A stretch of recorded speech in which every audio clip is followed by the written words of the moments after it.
Is your body able to use the nutrients that you're eating?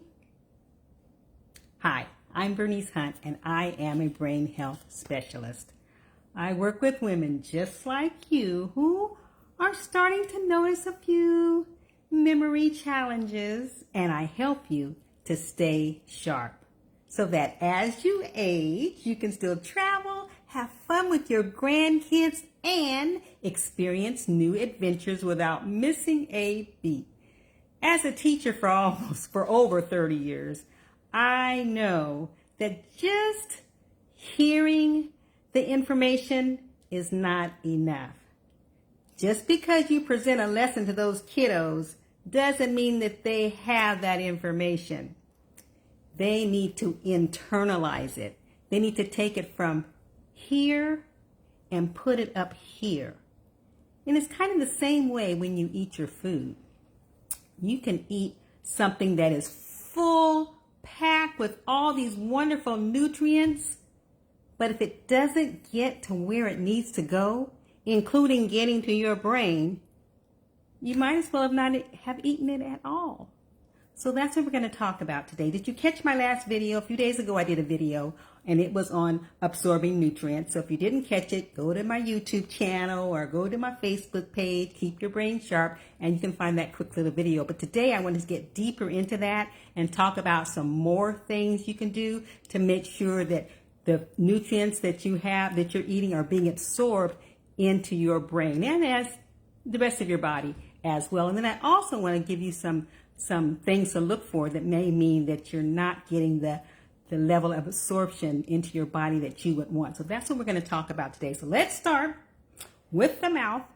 We're going to start with eating that food because that's the first step. You got to put that food in your mouth. Okay, and when you do that, your mouth has a job to do. The saliva in your mouth, of course, starts to digest that food. And so that's what you want to happen, and encourage that and to make sure that happens as best as it can. You need to do a couple of things. One thing you need to know, I forgot to cut off my do not disturb. Sorry, guys. One thing you do need to know is that you need to you need to chew slowly and chew thoroughly. And I got to tell you, I've been working on that all my life because I'm a fast eater. So I know that I need to do that, and I'm working on it. But they want you to chew 30 to 40 times. One bite, 30 to 40 times, so that your saliva can get that digestion going in your mouth. So you're going to be taking smaller bites. That'll help also, because if you take a big bite of it, you might get pushed down into your throat before you're ready for it. So you want to have smaller bites, and you also want to chew that many times because you want that food to turn into kind of a slushy type of thing. I hope I'm not getting too graphic for you, but you want to turn into like mushy stuff before it goes down into your esophagus. So you want to chew your food thoroughly and do about 30 chews so you can work on that. The other thing that you need to do is when it gets into your stomach, it's not finished digesting. Your stomach acids have things to do too, and they're going to be digesting your food as well, continuing that process.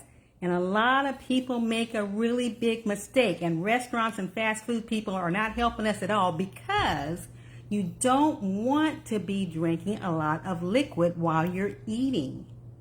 You don't want all of that liquid, all that water, because it is like dousing the acid juice, the stomach juices, the acids that are in your stomach that are trying to rev up and digest that stuff. It's like neutralizing them. You're diluting them, or it's like a coolant. You're cooling them off so they can't do their job. And so when you're eating your food during your meal, they recommend that you don't have any more than 4 ounces of liquid. So when's the last time you went to a restaurant and they gave you 4 ounces of liquid?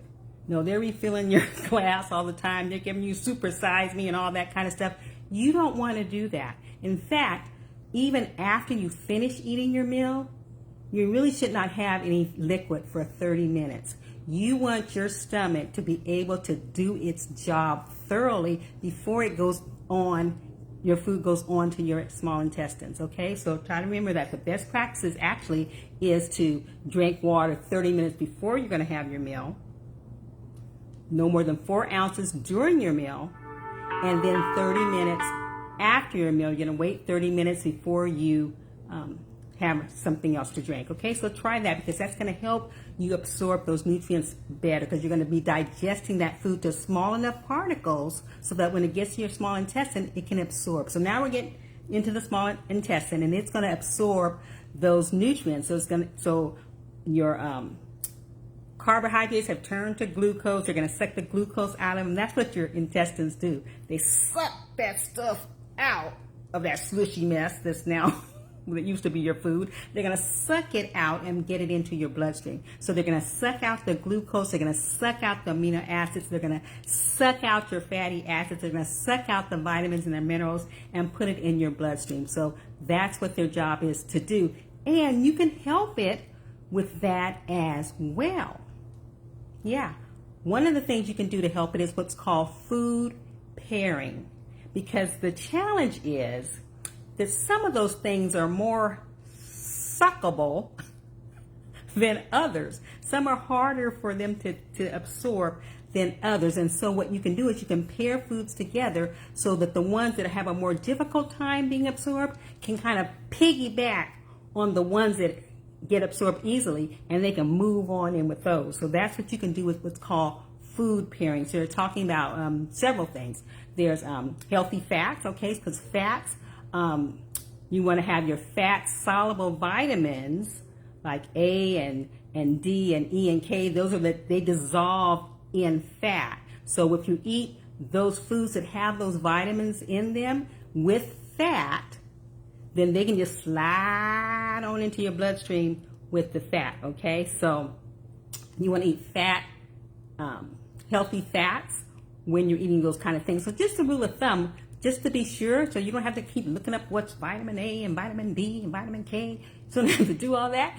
You can just try to make sure you have some type of healthy fat in most of your meals, or eat healthy fats during the day, okay? Because the fat actually gets stored in tissue, so it doesn't have to exactly be at your meal, but healthy fats. So you're going to have your avocados, and you're going to have your nuts and your seeds, and if you eat fish, you're going to have your fatty fish. You're going to have those things, your olive oils, your oils for your salads or whatever. Just make sure you sprinkle nuts on things, and make sure you have avocados and things and some type of fat in your meals, okay, when you eat, so that those vitamins can get easily absorbed with that. Okay, so healthy fats. Another thing that you want to do is you want to make sure that, or you want to use your vitamin C, because vitamin C can slide on in there as well. And so if you hook up vitamin C with like iron, or because iron has a problem, there's plant-based iron that has a problem getting in there. Also the benefits of tea.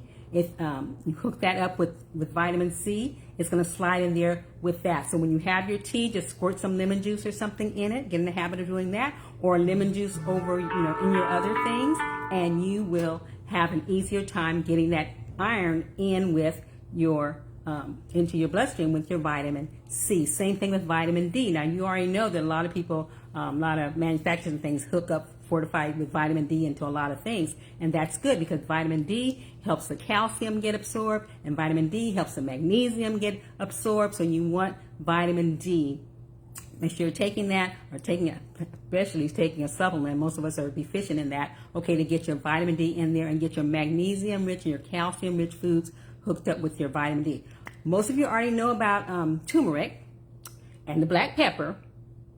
You don't ever want to have turmeric without the black pepper, because the black pepper works with the curcumin, and it makes it be absorbable, available. In fact, they said it's like 2,000 times more available. 2,000, I don't know how they get that number, but 2,000 more times available when you make sure you have it with your black pepper. So that's another food pairing that you can do.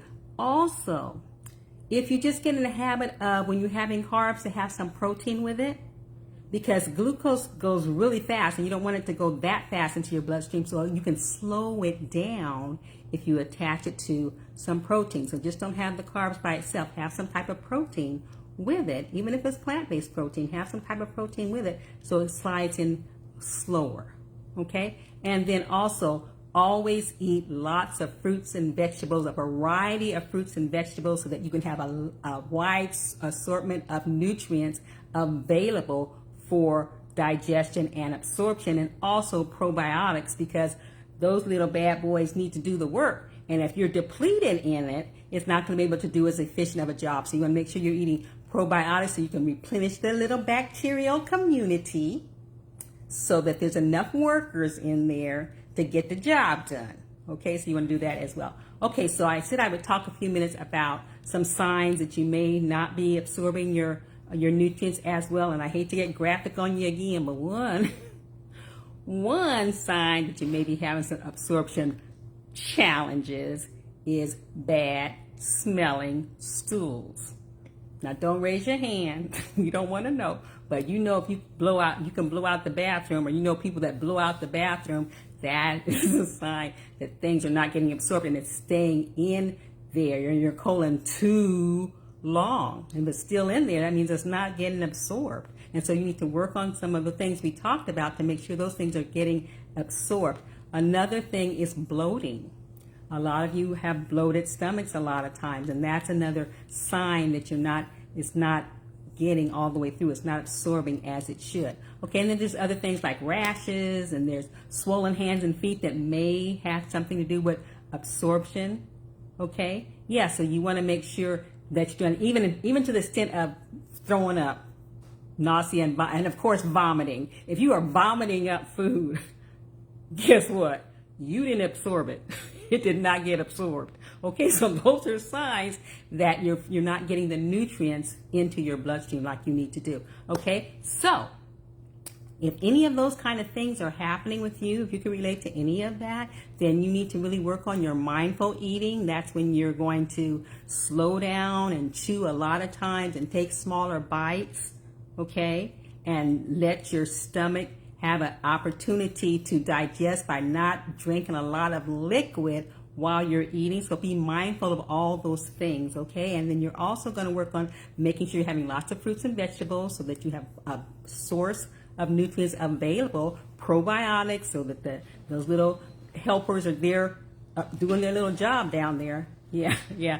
And you're going to do your food pairings, okay? So if you want a list of some of the food pairings and some examples of some of the foods that get paired together, I'm happy to give that to you. I'll send it out to you. Just, comment below or message me or whatever, and I'll get that to you, because it is so important that you're taking all this time to eat the right foods. You want them to get absorbed so they can get up to your brain, so you can get the things that your brain needs, because your brain's destiny is in your hands.